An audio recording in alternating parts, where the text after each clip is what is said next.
What is up, you guys? It is your boy, Brenton Biggers here, and welcome to another video. And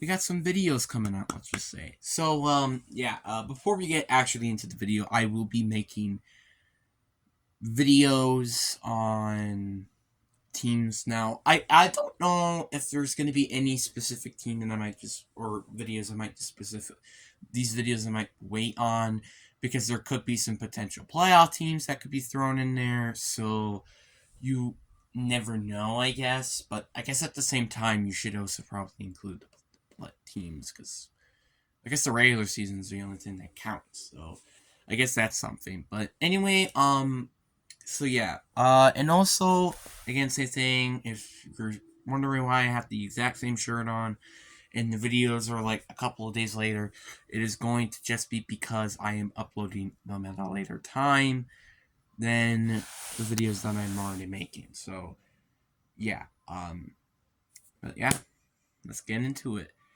So let's start off with the Seattle Seahawks. I'm assuming I'm actually going to make a series out of this, of what our team's going to do heading into the off season. Now, some teams I might not just include yet, because of the factor that, well, it's just not fair, and also they're not eliminated from the playoffs yet, so I might as well just wait on them until a later point. So, for example, all the 14 teams in the playoffs at the moment, none of them will be included in this video. So I'm going to just throw that out there. But anyway, let's get into the video. So let's start off with the Seattle Seahawks, hey? The Seahawks are definitely one of the most interesting teams, to say the least, because they just recently fired Pete Carroll, which I am not a big fan of. I don't know if he was fired or he got promoted. Like, there's an interesting conversation with that one for sure, but it's been very weird, I will admit, for the coaching. Like, Mike Rabel has been fired, which I'm very surprised. Pete Carroll was maybe fired, and Bill Belichick is fired. And Jeremy Moreno, who I think a lot of us honestly was expecting to make it as the coach, somehow already gotten the job in the first place. Like, I'm glad, but it's not shocking, but at the same time, the fact that he got the job this quick was unbelievable, because it's like a day later after Bill got fired, so like it was very interesting, to say the least. But yeah, so but with the Seahawks, though, in my opinion, coaching was not the issue. What was the issue was the entire team. I think the entire team had some issues.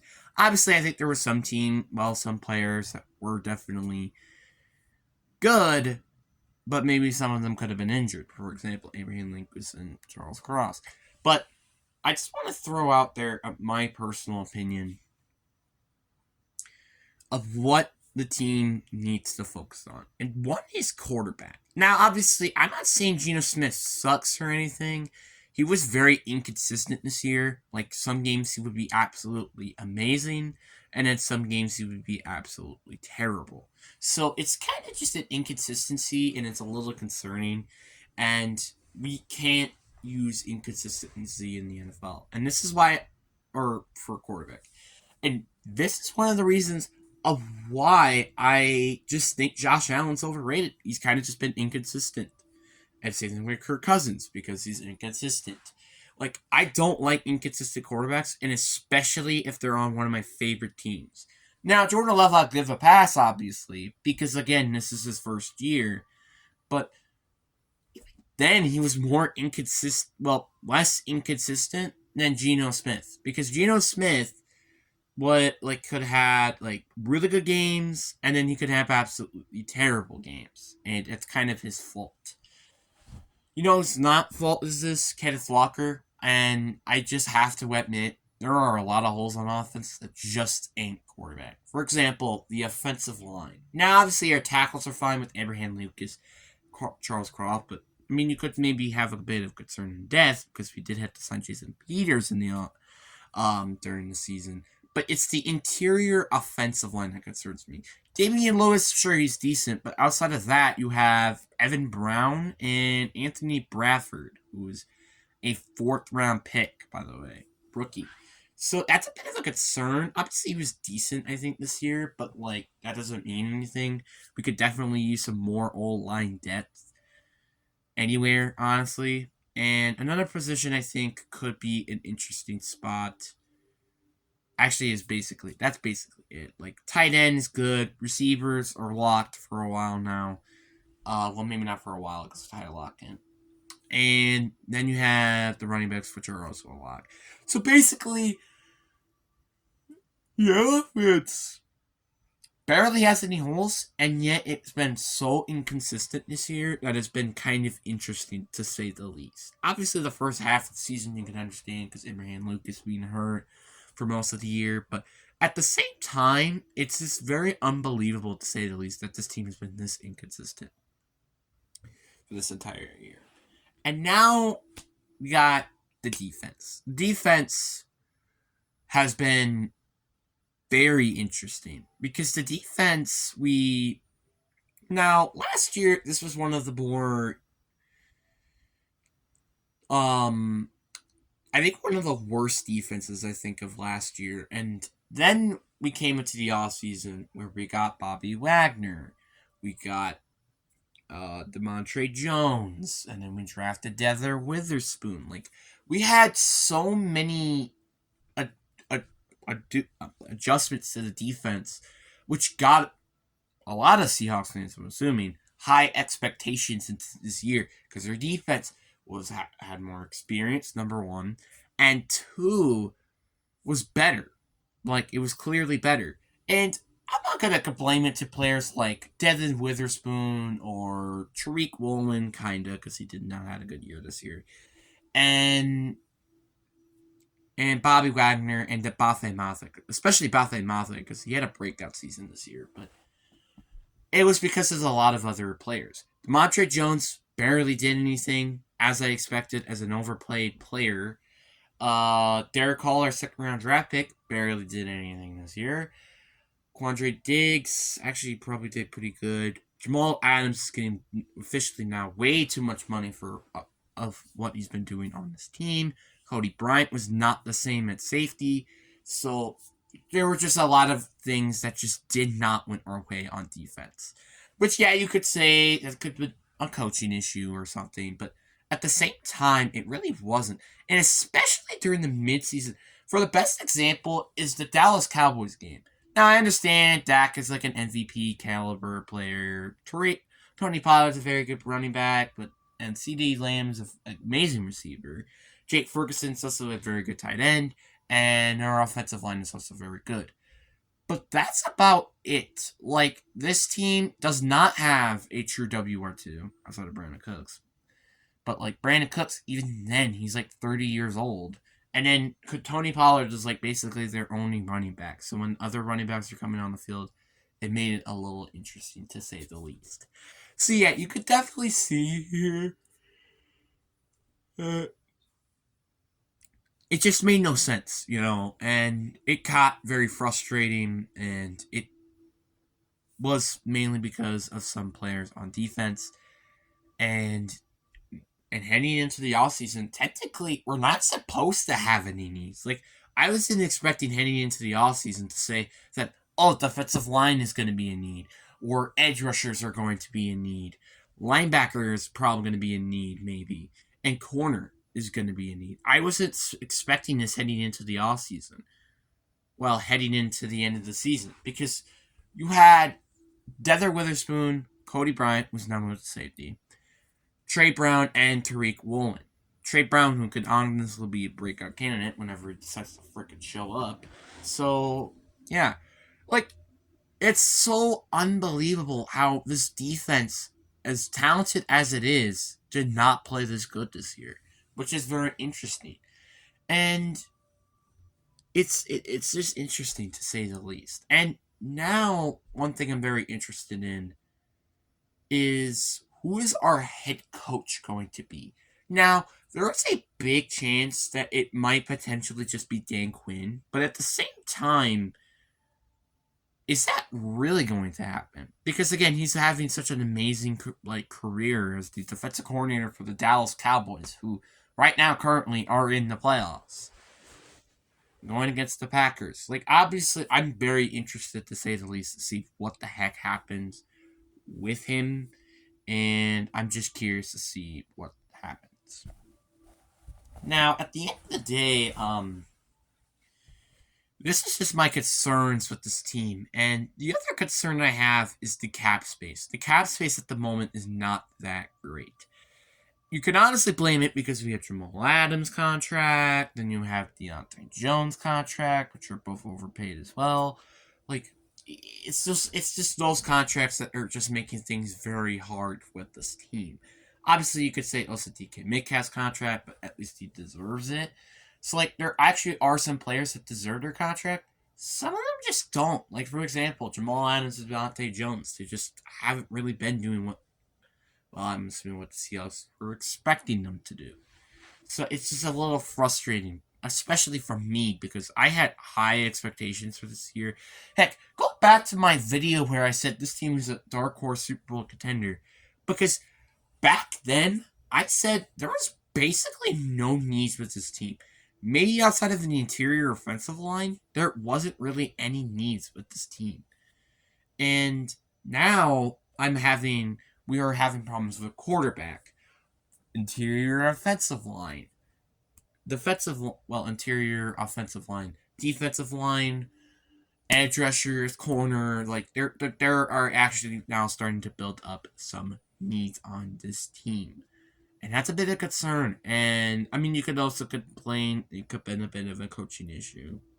But at the same time, it's just a little, just we're in a bad situation, and I wouldn't be surprised if this team just decides to try to rebuild. Because, like, let's face it, we lost one of the best head coaches of all time on this franchise, and just I just want to say this as an honest opinion. I want this team to rebuild. And it's not because of the factor that this was such a terrible year. Because it wasn't. 9-8 is a good record. But it's because of the contracts and the salary cap. It's just, we're not in a great position. And, we have some players under contract for a while. For example, Tariq Woolen, Desert Witherspoon, Kenneth Walker, JSN, DK Metcalf. We have a lot of players under contract that it's okay to do stuff like this. And trade players, or cut players, like Jamal Adams, Demontre Jones, and even Tyler Lockett. Now, I obviously do love Tyler Lockett, and he's been on this team for a long time now, but I would also like him to actually get traded to a team that actually will contend for a Super Bowl, like, for example, the Chiefs. But I'm not saying this because I think he's terrible. He's not terrible. It's just he's getting old, and we kind of just don't need him anymore. And drafting JSN is just such a perfect example of it. So, yeah. And now, one thing I also want to mention real quick. Does John Snyder deserve to be fired? Now, John Snyder is the GM of the Seattle Seahawks for God knows how long. And I don't think he deserves to be fired. I mean, yeah, I do agree that he has made some bad decisions. Like, for example, I'm not saying Devin Witherspoon was bad or anything, but I would have much preferred getting an edge rusher or trading up with the Arizona Cardinals to get the edge rusher, like in Will Anderson Jr., because he actually had a decent year this year. Or trade down and, it's just the thing is just, I really wish that this team either drafted Jalen Carter, because he had such an amazing rookie year with the Eagles, or trade up to get Will Anderson Jr., because, they were both players that were totally accessible with this team. All we had to do was to trade up with the Arizona Cardinals, which are 2 picks ahead of you. I mean, yeah, it probably would have taken, maybe a second-round pick, and maybe a second next year, potentially, just to move up to that spot. But I would have rather moved up for that or draft Jalen Carter over getting Desmond Witherspoon. I'm not saying, again, Desmond Witherspoon sucks because he's been a very good player. It's just, I would have much preferred this guy over this guy. And the other example is why the hell are we drafted Zach Charbonnet? Now, I'm not saying that this was a bad position because we did not have any backup running back at all. And, for example, Kenneth Walker being hurt this year is a good example of it. But why didn't we just draft this in the first round? I mean, like, again, for example, there were some actual running backs that we could have taken. And you know what was one running back I wish that we could have taken now, looking back? Demon Acham. He's been one of the best running backs in the league, and I would must rather had him. Now, obviously, is he a elusive running back and not a power back? Sure. But Kenneth Walker is kind of a power back. So then on, like, third downs, you could have Devon Acham just go in there, getting some carries, you know. That's just what I wanted. But no, because that's not how this team was working. So that's a bit of a concern. Now, let's go. I'm just going to look at some of the past drafts, for example. Then you had the draft, 2022, which I don't really think had any flaws with it.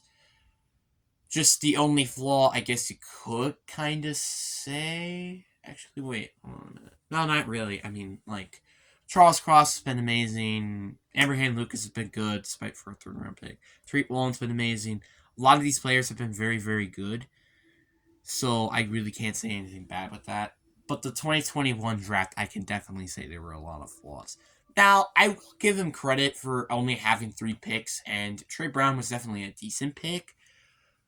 But the Dwayne Eskridge pick was such a waste. Like, we could have gotten so many other good players. Like, I think we could have gotten around St. Brown, like Ugnaught. Like, we could have gotten so many better players instead of what we got. And 2020 was also another draft class that I was very disappointed with this team because we drafted Jordan Brooks, who has not looked amazing ever since his rookie year, and Damian Lewis has been a decent player. That's basically it out of that 2020 class. That's not great. And also the 2019 class, which also was kind of disappointing. Obviously, I'm not saying DK Metcalf was disappointing or anything. He was amazing, and I was surprised he was available at 64. But the LJ Collier pick was the disappointment. Like, we traded back, which was understandable, to get him. But the problem was just the fact that we traded back and got basically a nobody who's not even on the team anymore. So, like, that's just what I have to say. The drafting as of late has not been the best, but the 2022 class has been so good. Now, obviously, I think if the next 2 years, these classes are just not the greatest, or at least at somewhat compared to the 2022 draft class, yes, I do think he might be deserved to get fired. Because, again, there have been holes that he's been ignoring. For example, the interior offensive line position. He's been ignoring this position for so long. It is ridiculous how long it's been. Like, I mean, yeah, Damian Lewis, yeah, like that. I guess that's a decent example. But when was the last time that we actually had, like, a good interior offensive lineman? What, like Steven Hutchinson when he was with the Seahawks? Like, I can't really remember. Or just I don't know.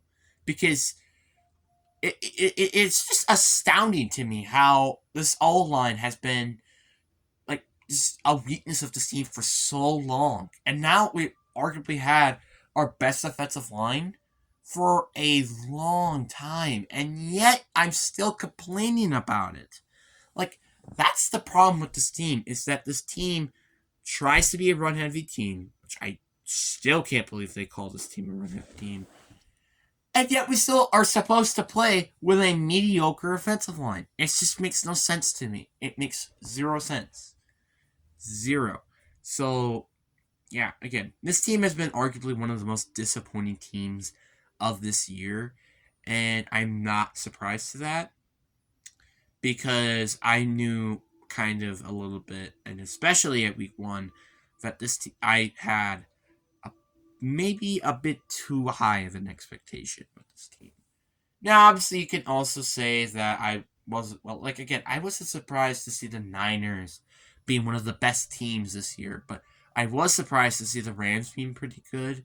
So I guess you could say that. So, yeah. But again, it's been very disappointing this year. And I also kind of want to see Jason Myers also have his job as well, because he missed one of the game-winning field goals against Dallas, by the way.